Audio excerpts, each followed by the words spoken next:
Dito kasi tayo nagagaling eh. Oo, pag nakamotor tayo. Ito.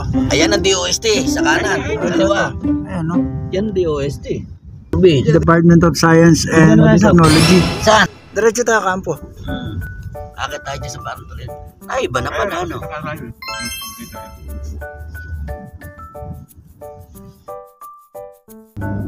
Nabago na pala, no?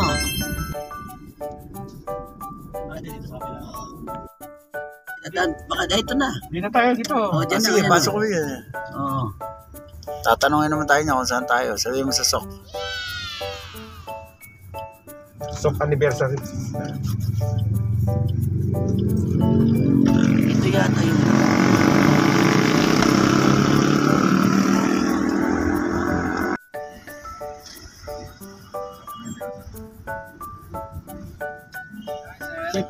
Sa SOC po kami anniversary.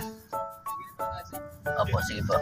Kung tayo saan pupunta natin? Ayan, dyan. Ayan, St. Joseph eh. Yung pagbaba niya. Kakanan ka ngayon bro dyan. Sa may simba, sa may gym. Dito, yung gym. Dito ba gagawin natin? Ay, alam ko dyan, sa may St. Joseph na yan eh. Eh, pagtanong natin. Eh, ito na. Anong oras na ba? Paaga tayo natin. 8:24 po. Naku po. Ito yung St. Joseph eh. Eh, hindi magtatanong. Eh, yan ang St. Joseph na. Dito kasi tayo nag-aandar minsan eh. Salamat, nakabalik din po ng ano, na NCRPO. Tagal na panahon bago kami nakabalik dito sa NCRPO ulit. Ngayon na lang ulit. So ayan, good morning. Nandito tayo sa Camp Bagong Diwa dito sa Taguig. Matagal na panahon bago tayo nakarating ulit dito. Kaya tayo nandito ngayon dahil anniversary ng Soldiers of Christ. Ayan, nandito na kami ngayon sa venue. Bali, ito yung 49 years anniversary ng Soldiers of Christ Movement Incorporated. At dito ginaganap yon. Kaya ito, good morning. Siyempre kasama natin sila Brother Manny. Ayan sila Brother June tsaka si Brother Aaron. Ayan. Nakakamiss yung lugar na to. Dito namin ginaganap yung dating pakursilyo ng mga ating magigiting na kapulisan. Hinirang multipurpose hall. Ayan. Aking narado sa likod. Bago lang to, no? Dati wala to, no? Hello. Ito, mga bagong building. Marami na palang pagbabago dito. Maraming bagong building na nadagdag. Papahanap lang kami ng ano. Mapaparkingan natin. Dito sa basement.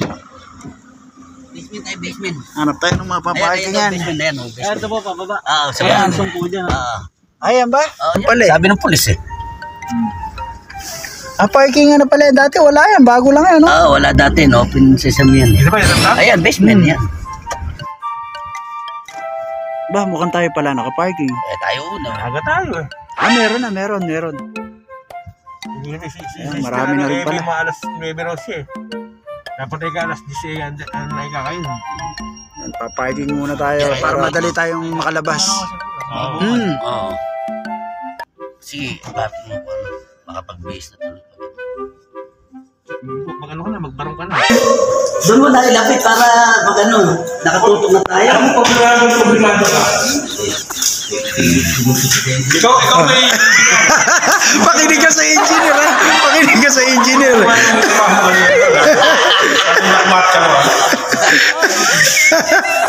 Panagaan tayo. May pag-ilang table sa inyo, table. Lisyong tama. Tapat, may tapang, at malasakit para sa mamamayan. NCRPO, National Capital Region. Country Duty. Honor. Last Standing Force. NCRPO.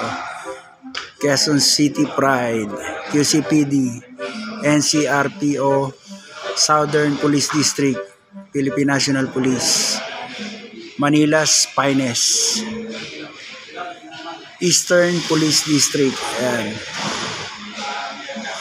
Police Northern Police, NCRPO. Ang ganda ng logo nila ng NCRPO. Welcome to Hinirang Hall.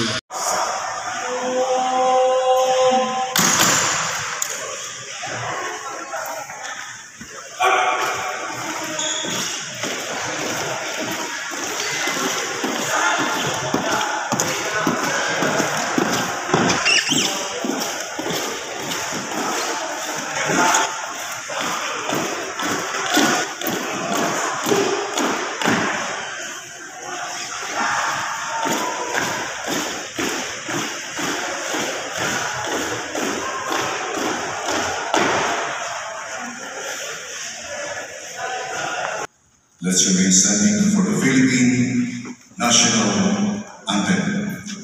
Congratulations to these 8 candidates. Palakpakan mo na natin. Why? Because 5 of these will be serving for 3 years, and the ranking will be needed because rank 6 and 7 will be serving for 2 years, and 8 rank will only be serving for 1 year. And I read the message of your President, Sister Malen, that one candidate coming from Good Shepherd shared it herself. The errors that we made, especially during the past election of candidates, at sumalangit nawa ang kaluluwa ng ating mga kapatid at matagal na servisyo sa ating as spiritual guide, as our spiritual director. And at this point, may I encourage everyone, pause for a moment in silence to pray for this repose of Reverend Father Pete Tato.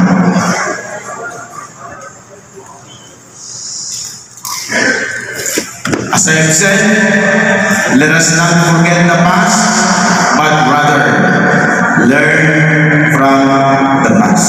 There should always be integrity and honesty in all that we do. There should be, if there is error, redirection. That is why now may I uplift my position as well as obligation. Hindi ko po ito ikinatutuwa, but rather in a sense, kinatutuwa ko because I'm being given the opportunity to also do my obligation in directing you towards holiness and spiritual maturity. Hindi po madali na maging chairman at maging spiritual director ng isang grupo. Dahil marami rin po tayo na ginagawa at bukod dyan marami po tayo na ginagay na ibang groups. But I love this organization. I love SOCME. Hello? Do you love me? I love SOCME, and that is why I encourage everyone, redirect your intentions as well as inclinations, as well as your intention to be members of this organization. We are not perfect, but we must grow day by day, year by year. We've been existing for 49 years now with our togetherness, with our unity. But of course, we should be aware that there are ideas, different ideas. We are not the same everything. May I encourage you to just be, be contented with that situation. We can always disagree on so many things. In terms of our vision, in our desire to share our faith, to deepen the sense of values and morality of the members of the tribe Europe, that we should unite. Pwede tayo mag-away-away during conference, during our meetings, we can always disagree. But in terms of our desire and our vision, our saying yes, long years back, yan dapat ang maging source of inspiration po natin. And I believe this gathering with the brothers and sisters, it is just part of the preparation for our celebration of our golden celebration. Don't you know that one is the group is celebrating this important milestone? Silver nga lang, pearl nga lang. Silver, that means 20 celebration. And this group of people is 8 members of the Board of Trustees. Their role is also important. Why? Because you will be the one to establish the policies and governance of this SOCME, Soldiers of Christ Ministry Incorporated. I will not be prolonging any longer my message. May I just summarize what I did.